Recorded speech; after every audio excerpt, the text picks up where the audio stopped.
saya akan membahas tentang alur cerita film bergenre fiksi ilmiah yang berjudul Tomorrowland yang telah dirilis pada tahun 2015. Film ini disutradarai oleh Brad Bird, ditulis bersama dengan Damon Lindelof dari cerita asli Bird, Lindelof, dan Jensen. Selamat mendengarkan ulasan ceritanya. Alur cerita dimulai dari seorang pria yang cukup tua dan seorang gadis remaja di sebuah ruangan riset. Pria tersebut mengawali ceritanya. Ia bercerita tentang masa depan dunia dan memprediksi kemungkinan yang akan terjadi. Kemungkinan yang kelam seperti peperangan, wabah penyakit, bencana alam, dan tentu ketidakstabilan kehidupan manusia. Dia bernama Frank, tepatnya John Francis Walker. Frank melanjutkan ceritanya dengan menceritakan pengalaman pada masa kecilnya. Frank yang berada di transportasi umum kala itu tampak sangat ceria dengan sesekali memandang arah jendela, melihat betapa indahnya pemandangan alam. Akhirnya bus berhenti dan Frank tampak terburu-buru seperti tidak sabar lagi untuk membawa sesuatu yang sedari tadi ditaruh di samping tempat duduknya. Frank dengan sekuat tenaga mengangkat tas tersebut yang kelihatannya lumayan berat. Tempat yang dituju Frank adalah sebuah ajang kompetisi hasil riset para ilmuwan di New York yang diselenggarakan tahun 1964. Kala itu usia Frank barulah 11 tahun, termasuk anak jenius untuk mengikuti sebuah ajang pameran dunia yang notabene adalah riset pengembangan teknologi. Frank melanjutkan perjalanan menuju pusat pameran dan sesekali melihat pemandangan kiri dan kanan jalan. Dan akhirnya ia tiba di pintu masuk gedung. Frank kemudian mendaftarkan diri beserta dengan risetnya dan menjelaskan prinsip kerja dari alat yang dibuatnya kepada Gubernur David Nix, penyelenggara riset tersebut. Frank berharap bisa membawa pulang hadiah sebanyak $50. Alat tersebut dibuat agar manusia bisa terbang saat menggunakannya dengan gas nitrogen sebagai bahan bakarnya. Di sela penjelasannya, ada seorang wanita yang bertanya kepada Frank, apakah alat tersebut adalah hasil buatannya sendiri? Wanita itu adalah Athena, berparas cantik dan berusia tidak jauh beda dengan Frank. Tampaknya Athena sangat tertarik dengan alat tersebut. Frank kemudian tentu dia menjawab hasil itu adalah rancangannya sendiri. Kemudian Frank menjelaskan secara teknik bagaimana alat tersebut bekerja, walaupun hasilnya memang belum optimal. Akan tetapi Frank tetap meyakinkan kepada gubernur bahwa alat tersebut dapat berguna di kemudian hari. Namun gubernur menolak karena menganggap hal tersebut hanyalah imajinasi dan mainan belaka. Di sisi lain, Athena tampak menyukai karakter Frank. Namun gubernur tetap teguh pendiriannya untuk menolak alat tersebut. Frank tampaknya tertunduk lesu. Ia duduk di kursi dekat gedung penelitian, mengingat lagi perkataan dari gubernur bahwa alat itu tidak berfungsi. Frank kembali mengukuhkan pendiriannya dengan semangat yang optimis, semua tujuannya akan terwujud. Tak lama kemudian, Athena menemui Frank dan memberikan sebuah rencana. Rencana itu adalah kunci agar Frank bisa bergabung di pameran penelitian. Athena memberikan arahan agar Frank mengikutinya hingga sampai ke tempat yang dituju, tetapi tanpa pengetahuan penjaga yang ada di sana. Sebelum pergi, Athena mengatakan bahwa ia adalah bagian dari masa depan. Dia mengikuti Athena sambil menyelip dari pantauan pengawas di sana. Dan tak lupa ia memasang lencana di bajunya. Dengan tergesa-gesa, Frank lari secepat mungkin untuk mengejar Athena yang sudah siap untuk pergi menggunakan kereta air, dan Frank kemudian mengikuti dari belakang. Frank terlihat sedikit ketakutan saat masuk ke sebuah terowongan, dan ternyata di dalamnya terdapat begitu banyak wahana pertunjukan yang semuanya merupakan boneka. Frank kemudian memasuki ruangan yang begitu gelap dan sangat sunyi. Kemudian tiba di sebuah pangkalan dan Frank disuruh untuk masuk di ruangan tanpa seorang pun. Secara otomatis, dari setiap sisi jendela menjatuhkan sebuah tirai dan ternyata ruangan tersebut adalah lift penghubung ke dimensi lain. Setibanya di sana, Frank merasa takjub bukan main karena dapat melihat bangunan dan teknologi super canggih, di mana sama sekali belum terpikirkan di masa itu.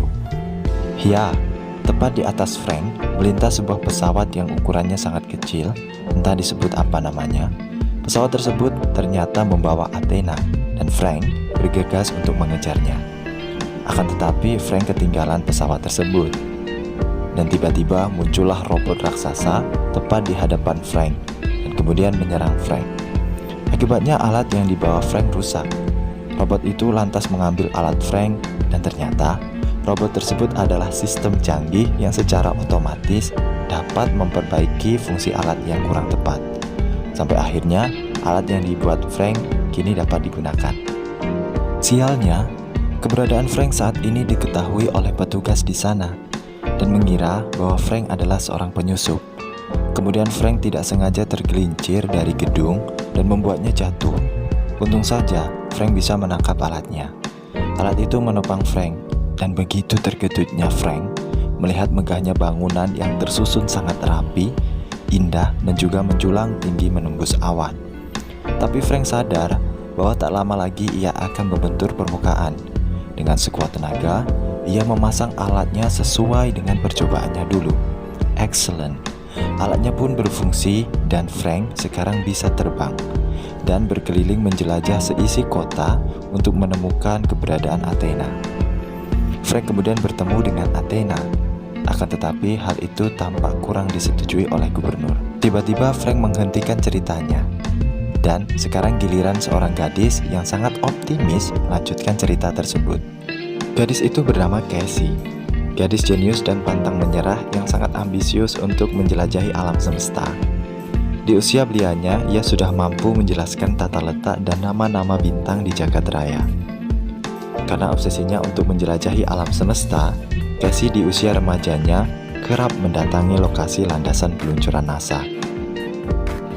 Ia mengintai aktivitas yang ada di sana melalui alat pengintainya. Karena dirasa aman dari penjaga, Cassie kemudian memanjat pagar dan masuk ke dalam pusat peluncuran. Ia bergegas mendekati konstruksi dan mencoba mematikan setiap mesin derek yang akan merobohkan landasan tersebut. Karena Cassie tidak setuju adanya rencana pembongkaran proyek peluncuran NASA. Setelah dirasa rancangannya sudah sesuai, ia kembali pulang ke rumah dan bertemu dengan adiknya yang lucu, tapi juga senius seperti kakaknya. Rupanya ia mengetahui bahwa kakaknya mencoba menghentikan rencana pembongkaran itu. Cassie lalu menjelaskan bahwa si kecil apapun usahanya pasti akan berguna di masa depan. Keesokan harinya, di waktu yang sama Cassie kembali dengan rencana untuk menggagalkan pembongkaran landasan. Naas, rencana Cassie diketahui oleh penjaga dan ia pun ditangkap. Namun, tak berapa lama kemudian ia dibebaskan dengan beberapa jaminan. Saat mengambil barang-barangnya, ia terkejut dengan sebuah rencana. Rencana itu memancarkan kehidupan yang sangat indah saat ia memegangnya, sama seperti yang dirasakan Frank pada saat itu. Di hari yang lain, Cassie membuktikan apa yang dilihat dari rencana itu, dengan mencari lokasi yang lebih luas tanpa adanya penghalang yang dapat mengganggunya. Cassie kemudian memegang rencana itu dan mengikuti jalan menuju bangunan yang indah. Cassie sangat terkejut melihat peradaban yang sangat menakjubkan, sama halnya dengan yang dirasakan Frank kala itu. Ia berkeliling menjelajahi semua tempat di situ, akan tetapi ia tidak dapat berinteraksi ataupun menyentuh apapun yang ada di sana. Setelah menjelajahi lebih jauh, Cassie mulai sadar bahwa waktu untuk melihat peradaban yang indah itu akan segera habis. Dan iya, waktu pun telah habis. Ia kembali ke dimensi nyata dan sekarang posisinya berada tepat di tengah danau. Cassie pun kembali ke rumah dan mencari alamat untuk memperbaiki waktu yang ada di rencana itu dengan mengunjungi tempat yang menyediakan situs-situs kuno. Singkat cerita, Cassie kemudian menemukan tempat untuk memperbaiki jam itu. Di tempat itu, ia bertemu dengan penjaga toko, seorang wanita dan laki-laki aneh yang merupakan robot. Mereka berdua menginginkan rencana yang dibawa oleh Cassie. Rupanya, Cassie mengetahui niatan tersebut dan bergegas meninggalkan tempat itu. Namun kedua robot itu menyerang Cassie dengan alat canggihnya. Cassie bersembunyi di antara benda-benda kuno dan sampai akhirnya ia tertangkap oleh robot itu. Dari luar, tiba-tiba sebuah bom menembus kaca jendela dan tepat meledak di kedua robot itu. Ya, itu adalah sebuah perangkap yang dibuat oleh gadis kecil untuk menyelamatkan Casey. Kedua robot itu akhirnya dapat dikalahkan dan toko pun diledakkan oleh gadis kecil itu. Gadis kecil itu adalah Athena. Masih ingat kan Athena? Ia adalah orang yang sama yang menemui Frank pada saat pameran hasil penelitian tahun 1964. Singkat cerita, Athena diasingkan karena dianggap bekerja sama dengan Frank, menggagalkan misi dari gubernur untuk menyelamatkan peradaban manusia. Athena kemudian membawa Casey dan menjelaskan alasannya memberikan rencana itu. Athena meyakini bahwa Casey adalah orang yang spesial, dan tentu Frank juga termasuk orang yang spesial. Mereka berdua dianggap tepat untuk merubah masa depan yang lebih baik lagi. Athena melajukan mobilnya menuju ke sebuah tempat yang jauh dari perkotaan dan meninggalkan Casey di tengah-tengah jalan. Hal itu bukan tanpa alasan. Ternyata Athena mengantarkan Casey ke tempat Frank berada, tepat dengan tanda yang ada di pelang jalan bertuliskan All Car. Casey mengikuti jalan itu dan menemukan rumah yang terlihat sudah lama tak berpenghuni. Casey disambut oleh seekor anjing yang merupakan sebuah hologram. Kemudian Casey mengetuk pintu dan menunjukkan rencana kepada Frank. Dan itu adalah pertama kalinya kedua orang jenius pilihan Athena saling bertemu. Casey melihat video hologram yang menunjukkan bagaimana perjalanan Frank dan Athena di masa lalu. Dan ia juga melihat prediksi yang akan terjadi pada umat manusia lewat penelitian yang telah dilakukan oleh Frank, terhitung dari mesin waktu yang ada di samping monitor yang memutarkan prediksi itu. Keberadaan mereka berdua ternyata diketahui oleh anak buah Gubernur Nix, dan mereka dikepung dari segala sudut rumah. Frank pun telah mempersiapkan segala kemungkinan yang akan terjadi, sehingga persiapan proteksi dipersiagakan untuk melawan robot-robot itu. Robot-robot itu begitu kuat dan akhirnya pertahanan dapat ditembus olehnya. Perkelahian pun tidak dapat terelakkan. Setelah penyerangan yang cukup sengit, akhirnya mereka berdua dapat melarikan diri menggunakan alat peluncur yang telah disetting untuk mendarat ke sungai agar mengurangi efek benturan. Frank telah menyiapkan motor di seberang sungai. Sewaktu-waktu dalam keadaan terdesak, ia langsung dapat melarikan diri. Akan tetapi motor itu pun tidak dapat digunakan karena kondisinya yang sudah lama terbengkalai. Akhirnya dari arah muka datanglah seorang gadis dengan mobilnya. Ia adalah Athena. Itulah momen kali pertama Athena bertemu dengan Frank setelah puluhan tahun berlalu. Dalam perjalanan, Athena dan Frank hanya dapat saling memandang karena masa lalu yang penuh dengan cerita. Mereka menuju sebuah lokasi di mana itu adalah tempat untuk penghubung ke dimensi yang telah diprogram oleh Gubernur Nix. Frank kemudian mengajak mereka berdua masuk ke ruang teleportasi dimensi. Frank kemudian mengaktifkan program peluncuran dibantu dengan Athena. Frank kemudian memasangkan serangkaian pelindung untuk Casey dan memberikan suplai vitamin karena saat teleportasi dapat menurunkan 90% gula darah dan menyebabkan lemas yang sangat luar biasa. Frank kemudian mempersiapkan pelindung untuk dirinya, namun di sisi lain Athena tidak memerlukan hal itu karena ia ternyata adalah sebuah robot. Mereka masuk ke ruangan yang mana terdapat 4 patung tokoh penemu legendaris. Keempat penemu itu merancang menara Eiffel sebagai antena. Ya, sebuah antena yang dapat berfungsi memancarkan frekuensi ke dimensi yang lain.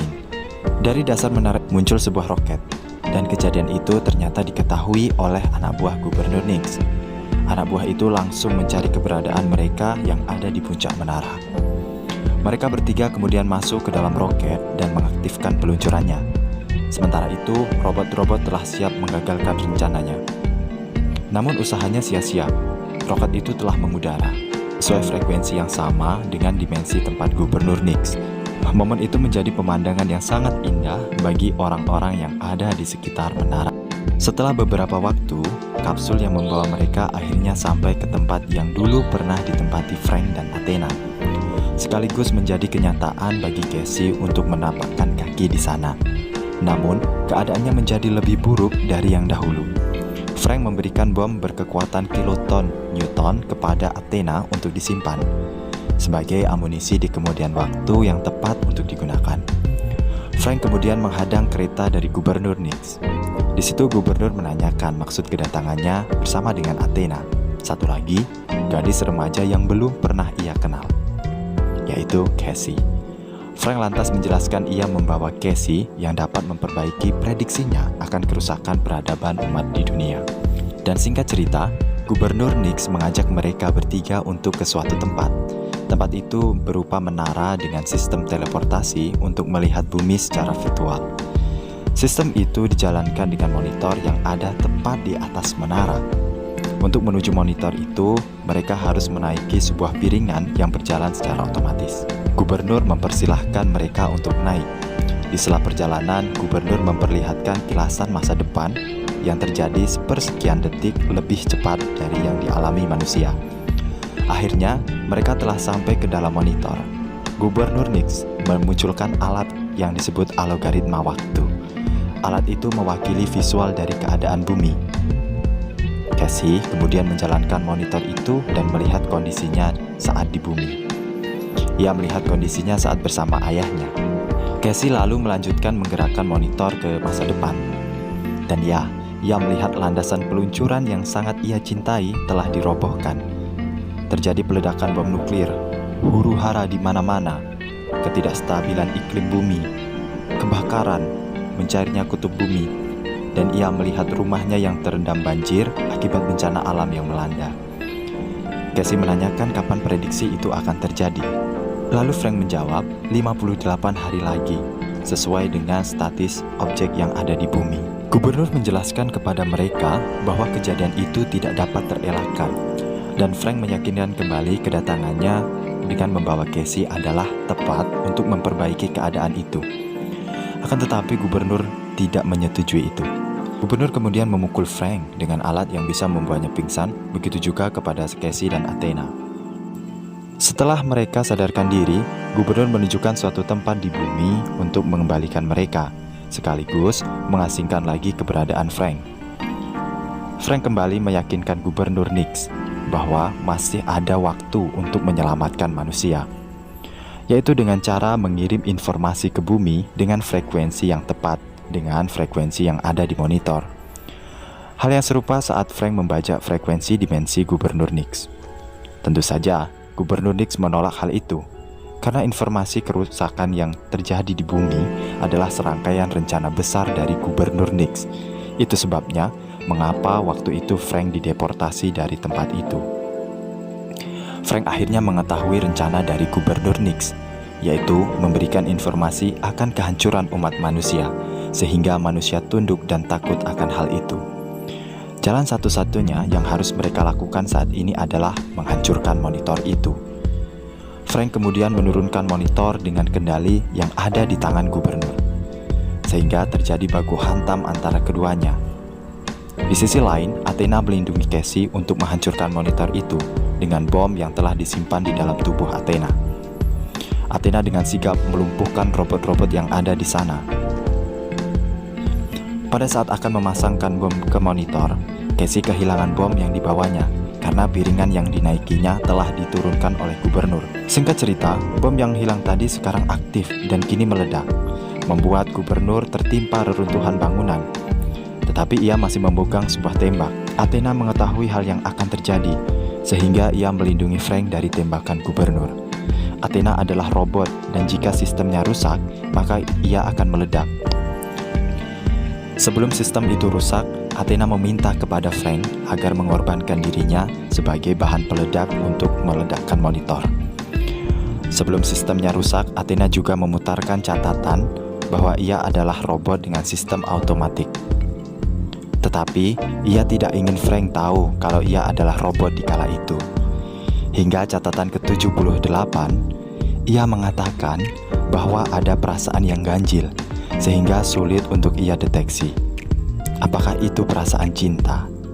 Ketika Frank diasingkan oleh Gubernur Nix, ia pun ikut diasingkan, karena dianggap telah gagal merekrut Frank. Hingga ia menemukan seorang penemu seperti Casey. Athena juga berpesan bahwa sesama penemu, mereka berdua harus bersatu. Frank dengan meneteskan air mata, ia membawa Athena menuju monitor dan menghancurkan monitor itu. Akhirnya monitor hancur dan menimpa tubuh gubernur. Keadaan seisi kota menjadi padam karena energi dari monitor itu telah hilang. Frank dan Casey sekarang menjalankan misi dan menemukan orang-orang yang memiliki jiwa optimis, orang-orang yang memiliki semangat tinggi untuk memperbaiki kehidupan umat manusia. Dan itu adalah kisah Frank dan Casey di depan para penemu-penemu dari semua latar belakang kemampuan yang berbeda. Film kemudian ditutup dengan Casey yang mengatakan, "Pemimpi. Yang dibutuhkan dunia ini adalah seorang pemimpi." Dan ia membagikan rencana kepada seluruh pemimpi yang ada di sana. Film pun usai. Mungkin pesan yang dapat saya sampaikan dari film ini adalah kehancuran dari alam semesta pasti akan terjadi. Akan tetapi, informasi yang menakutkan akan membuat kekacauan yang lebih parah dari bencana itu sendiri. Dan yang paling utama adalah menyatukan para pemimpi untuk mewujudkan mimpinya, agar bumi yang kita tinggali ini menjadi lebih baik lagi.